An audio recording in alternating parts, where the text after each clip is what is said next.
Good morning, students. Today we are going to discuss about rational numbers and their decimal expansions. So you know very well about what are rational numbers and irrational numbers, right? And in your previous class, in class 9, you have studied about their decimal expansion. Rational number का decimal expansion and irrational number का decimal expansion आपने पढ़ा है, right? तो decimal expansion, rational number का जो decimal expansion है, you know very well about that कि rational number can be written as in the form of p by q. If r is a rational number, then it is in the form of p by q, where p and q are integers, and q is not equals to 0. यही है ना rational number. अब इसकी जो decimal expansion है, इसकी दो cases हैं, दो पॉसिबिलिटीज हैं. क्या क्या पॉसिबिलिटीज हैं? कि फर्स्ट है कि रिमाइंडर बिकम्स जीरो,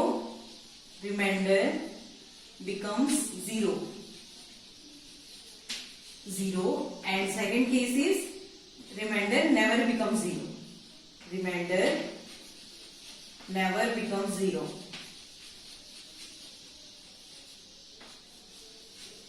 ठीक है, तो ये केस जब रिमाइंडर जीरो होगा, फॉर एग्जाम्पल कोई भी सा नंबर ले लो, लाइक 1/2 है. ठीक है, 1/2 को डिवाइड करते हैं, क्या मिलेगा? 1 इज डिवाइडेड बाय 2, सो 2 0 से 0, देन 1, देन डेसिमल 0, देन 2 5 10. तो रिमाइंडर क्या मिला आपको? 0 मिल रहा है ना. तो ये क्या है? Reminder become 0. तो यही केस है ना कि रिमाइंडर 0 मिला. आफ्टर सम स्टेप्स आपको क्या मिल रहा है? रिमाइंडर 0 मिल रहा है. दैट मीन्स ये क्या होंगी? ये टर्मिनेट हो रहा है ना, कुछ स्टेप के बाद ये टर्मिनेट हो जा रहा है. तो जिसमें कोई भी रैशनल नंबर है जिसमें रिमाइंडर 0 मिलेगा, वो आपका, और वो कुछ स्टेज के बाद वो टर्मिनेट हो जा रहा है. दैट मीन्स ये कैसे डेसिमल एक्सपेंशन रखेंगे? Terminating decimal expansion. ठीक है, टर्मिनेटिंग डेसिमल एक्सपेंशन. ठीक है, अब एक केस होगा जिसमें आपको रिमाइंडर नेवर बिकम 0, तो रिमाइंडर 0 नहीं मिलेगा. फॉर एग्जाम्पल 1/3, इसको 1/3 को डिवाइड करिए. 1 इज डिवाइडेड बाय 3, 3 0 से 0, then 1, then decimal 3 3 is 9, then again remainder comes 1, then again putting 0, then 3 3 is 9, then again come. ऐसे ही आपको 3 3 रिपीट होते जाएंगे इनफाइनाइट टाइम. तो देखो यहाँ पे नंबर ऑफ ब्लॉक्स रिपीट हो रहे हैं ना, यहाँ पे नंबर ऑफ ब्लॉक्स रिपीट हो रहे हैं, 3 रिपीट हो रहा है. अब यहाँ तो सिर्फ एक ही डिजिट रिपीट हो रहा है. अब कभी आपको ऐसा मिलेगा कि 1 4 5 6, फिर 1 4 5 6, ऐसा आपको ये जो ब्लॉक है, number of set of digits यहाँ पे रिपीट होंगे. तो ऐसे ये रिपीटेशन हो रहा है ना. तो जिसमें रैशनल नंबर में जिसका रिमाइंडर 0 नहीं होता है, रिमाइंडर नेवर बिकम 0, उस केस में जो डेसिमल एक्सपेंशन रखेंगे ये क्या होंगे? Repeating decimal expansion. और इसको क्या आ जाता है? रेकरिंग. आपने पढ़ा है ये सब क्लास 9th में. या नॉन टर्मिनेटिंग डेसिमल एक्सपेंशन. ठीक है, तो एक होता है टर्मिनेटिंग डेसिमल एक्सपेंशन और सेकंड है non terminating decimal expansion. So the decimal expansion of rational number is इधर टर्मिनेटिंग और नॉन टर्मिनेटिंग. ठीक है, तो इसके और फॉर्म्स होते हैं, ये तो आपने क्लास 9th में पढ़ा है, इस टाइप के होंगे. और रैशनल नंबर का कैसा होता है? इरेशनल का. ये तो रैशनल का हो गया. इरेशनल में ना ही वो रिपीटिंग डेसिमल एक्सपेंशन रखते हैं और ना ही वो टर्मिनेटिंग डेसिमल एक्सपेंशन रखते हैं. ठीक है, जैसे ये होगा 0.2 1 1 2 1 1 1 3 1 1 1, इस टाइप का है. ये अगर डेसिमल एक्सपेंशन है किसी का, तो ये कौन से नंबर्स होंगे? ये इरेशनल्स होंगे. ठीक है, ये भी आपने क्लास 9th में पढ़ा है. ठीक, तो ये इसमें ना ही रिपीट हो रहा है ब्लॉक और ना ही टर्मिनेट हो रहा है, ये ऐसे आगे बढ़ता जाता है. तो ये इरेशनल्स होंगे. ठीक है, अब देखते हैं कि और क्या है इसके बॉडी. तो देखिए, इसमें बहुत ही सिंपल सी चीज है. आप विदाउट डिविजन, बिना डिवाइड किए आप बता सकते हो कि कौन सा नंबर टर्मिनेटिंग है, कौन सा टर्मिनेटिंग डेसिमल एक्सपेंशन रखता है और कौन सा है वो नॉन टर्मिनेटिंग होगा। कैसे? देखिए, जो टर्मिनेटिंग डेसिमल एक्सपेंशन है ना, उसका जो डिनोमिनेटर होगा, कोई भी नंबर है x is in the form of p by q, where p and q are integers and q is not equals to 0, then its denominator is in the form of 2 raised to the power n into 5 raised to the power n. Then this number x has terminating decimal expansion. ठीक है, मतलब आपका कोई rational number है वो p by q के form में है और उसका डिनोमिनेटर है q, वो अगर इस फॉर्म में है, मतलब q is equals to 2 raised to the power n and 5 raised to the power m, where n and m are integers. ये कोई इंटीजर्स होंगी, पॉजिटिव इंटीजर्स, ठीक है, पॉजिटिव इंटीजर्स होंगी। उस केस में क्या होगा, ये जो रैशनल नंबर होगा वो क्या होगा, टर्मिनेटिंग होगा। क्या होगा इस केस में, क्या होगा, टर्मिनेटिंग होगा।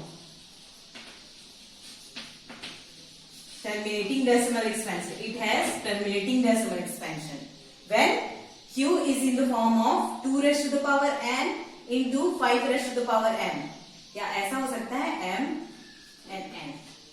ठीक है, इस फॉर्म में अगर मिलता है आपका डिनोमिनेटर तो वो टर्मिनेटिंग डेसिमल एक्सपेंशन होगा। और अगर इस फॉर्म में नहीं है, कोई भी रैशनल नंबर है वो जिसका डिनोमिनेटर है, आपको न्यूमरेटर से कोई मतलब नहीं है, ठीक है, न्यूमरेटर आपको देखना ही नहीं है, आपको सिर्फ डिनोमिनेटर देखना है। डिनोमिनेटर अगर इस फॉर्म में है 2 raised to the power m into 5 raised to the power m, इस फॉर्म में अगर मिलता है दैट मीन्स वो क्या होंगे, टर्मिनेटिंग होंगे। अगर इस फॉर्म में नहीं मिल रहा है तो आपका नॉन टर्मिनेटिंग होगा, is not in the form of 2 raised to the power n into 5 raised to the power n, then this type of rational number is called non-terminating decimal. Then this type of rational number has non-terminating decimal expansion. Non-terminating decimal expansion. ठीक है, तो इस form में होंगे तो terminating होंगे, अगर इस फॉर्म में नहीं है दैट मीन्स ये नॉन टर्मिनेटिंग होंगी। अब आपके पास ये क्वेश्चन ये है कि आपको सिर्फ 2 raised to the power m के फॉर्म में है, ये फॉर्म नहीं मिल रहा है 5, तब क्या होगा, तो भी वो टर्मिनेटिंग डेसिमल एक्सपेंशन रखेंगे। ठीक है, और अगर आपको ये 2 raised to the power m के फॉर्म में नहीं है और सिर्फ 5 raised to the power n के फॉर्म में है, तो भी वो टर्मिनेटिंग डेसिमल एक्सपेंशन रखेंगे। मतलब कोई भी अगर मिल रहा है, दोनों में से कोई भी एक मिल रहा है दैट मीन्स वो टर्मिनेटिंग डेसिमल एक्सपेंशन होगा। ठीक है, और अगर आपको दोनों मिल रहा है, ऐसा मिला, अगर आपको कोई नंबर दिया है, for example 23 is divided by 2 raised to the power 3 into 5 raised to the power 2 into 7 raised to the power 3, ऐसा, तब ये क्या होगा, टर्मिनेटिंग होगा कि नॉन टर्मिनेटिंग होगा, तो ये क्या होंगे, नॉन टर्मिनेटिंग होंगे। ठीक है, क्यों नॉन टर्मिनेटिंग होंगे, क्यों, क्योंकि ये सिर्फ 2 into ये फॉर्म में अगर बस होता तो बिल्कुल ये टर्मिनेटिंग होगा, लेकिन ये इस फॉर्म में नहीं, ये भी इंक्लूड हो गया ना। अब इसको कैसे क्रॉस आउट करोगे, क्रॉस आउट नहीं कर सकते हम, सिर्फ डिनोमिनेटर का डेसिमल एक्सपेंशन देखना है। अगर ऐसा फॉर्म मिलेगा तो ये नॉन टर्मिनेटिंग होगा। ठीक है, और देख लेते हैं कोई question, like 3 is divided by 8, ऐसा है, तो ये क्या टर्मिनेटिंग होगा कि नॉन टर्मिनेटिंग होगा। इसको आप कैसे लिख सकते हो, 3 2 raised to the power 3, ये लिख सकते हो, तो ये क्या होगा, टर्मिनेटिंग होगा कि नॉन टर्मिनेटिंग। चलो मैं कह रही हूं अकॉर्डिंग टू रूल ये टर्मिनेटिंग है।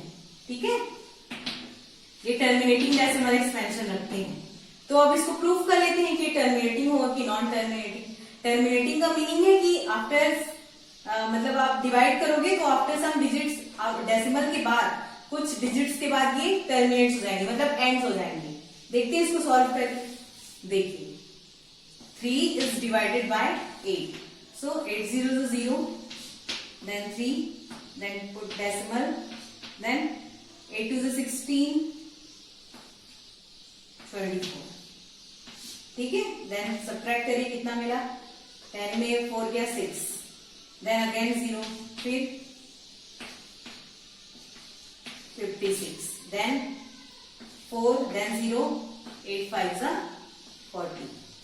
ये मिला, क्या मिला, रिमाइंडर 0 मिला ना, टर्मिनेट हो रहा है, तो तो यही है मीनिंग कि अगर denominator 2 raise to the power n के फॉर्म में मिल रहा है, दैट मीन्स ये टर्मिनेटिंग डेसिमल एक्सपेंशन रखेंगे। अगर यही 5 raise to the power n के फॉर्म में मिल रहा है तो ये भी टर्मिनेटिंग डेसिमल एक्सपेंशन रखेंगे। ठीक है, ये प्रूफ हो गया ना इससे। आपको बट ये डिवाइड करने की जरूरत नहीं है, आप ऐसे ही देख के बता सकते हैं कि ये टर्मिनेटिंग है या नॉन टर्मिनेटिंग है। और कोई नंबर देख लेते हैं, जैसे कि 2 इज डिवाइडेड बाय 50। ठीक है, 2/50 ये टर्मिनेटिंग होगा कि नॉन टर्मिनेटिंग होगा? तो देखो 50 को कैसे लिख सकते हो आप? 50 can be written as 2 into 25। 50 हुआ, 25 2 into 5 into 5 ये हुआ।